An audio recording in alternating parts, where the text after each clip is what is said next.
আমাদের এতগুলো বন্ধুর মাঝখান থেকে একটা বন্ধু যে হঠাৎ করে হারিয়ে যাবে, হঠাৎ করে যে দুনিয়া ছেড়ে চলে যাবে, আমরা কেউ ভাবতেই পারি না। যদি সেদিন আমার বন্ধু ট্রেনের ছাদে উঠে ফ্রি ফায়ার গেমটা না খেলতো, তাহলে হয়তো বা তার মৃত্যুটা এইভাবে হইতো না। যদি সেদিন ফ্রি ফায়ার খেলতে গিয়ে দুইটা ছেলের সাথে পরিচয় না হতো, তাহলে হয়তো বা আমার বন্ধু এই দুনিয়া ছেড়ে চলে যাইতো না। কত মানুষই তো আছে যারা কিনা ট্রেনের টিকিট না পেলে তারা ট্রেনের ছাদের উপরে উঠে বাড়িতে যায় বা বিভিন্ন জায়গায় যায়। কই, তাদের সাথে তো এরকম হয় না। আমার বন্ধুর সাথে কিসের জন্য এই কাহিনীটা হলো? আমার বন্ধুর কি দোষটা ছিল যে আমার বন্ধুকে এইভাবে মেরে ফেলতে হয়েছে? শুধুই কি ফ্রি ফায়ার গেম খেলে কাস্টমের মধ্যে হেরে যাওয়ার কারণে মেরে ফেললো, নাকি অন্য কোনো কারণ ছিল? হ্যাঁ গাইস, আজকে তোমাদেরকে ঠিক এমনই একটা ঘটনা তোমাদের সাথে শেয়ার করব। এই ঘটনাটা একদমই বাস্তব ভাই।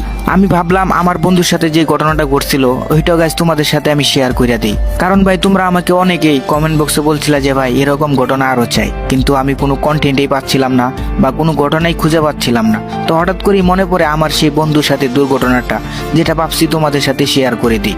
গাইজ, আজকে তোমাদের সাথে যে ঘটনাটা শেয়ার করব সেটা কিন্তু তোমরা শোনার পরে কিছুক্ষণের জন্য তোমরা হতভম্ব হয়ে নিস্তব্ধ হয়ে যাইবা। এই ঘটনাটা শোনার পরে তোমাদের বন্ধু বান্ধবের প্রতি আরো ভালোবাসা জেগে উঠবে। আর তোমরা এটাও বুঝতে পারবা এতগুলো বন্ধুর মাঝখান থেকে যদি একটা বন্ধু হারিয়ে যায় কতটুকু কষ্ট লাগে। তো চলো গাইস, মূল ঘটনায় আমরা চলে যাই। কিন্তু ভাই তার আগে তোমাদেরকে ছোট্ট একটা অনুরোধ করব, আজকের ভিডিওতে লাইক কিংবা কমেন্ট কিংবা সাবস্ক্রাইব আমি কিচ্ছু চাই না ভাই।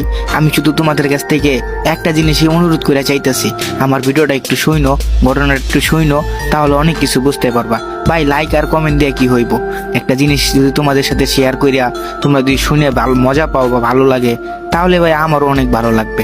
আর এই ঘটনাটা একদমই সত্য একটি ঘটনা, তোমাদের সাথে মিথ্যা কথা বানায়া বলার আমার কোনো দরকার নাই ভাই। দেখো গাইস, উপরতে একজন বসে আছে, এই দুনিয়ার মালিক। কি হবে একটা মিথ্যা কাহিনীকে সত্য বানিয়ে তোমাদের সাথে শেয়ার করা? তো যাই হোক গাইস, এত কথা বাদ দেই, চলো আমরা মূল ঘটনায় চলে যাই। গাইস, আমার বন্ধুর সাথে যে ঘটনাটা ঘটছিল ওইটা কিন্তু 2020 সালে হয়েছিল। আমার বন্ধুর ফ্যামিলিটা অনেকটাই বড় একটা ফ্যামিলি।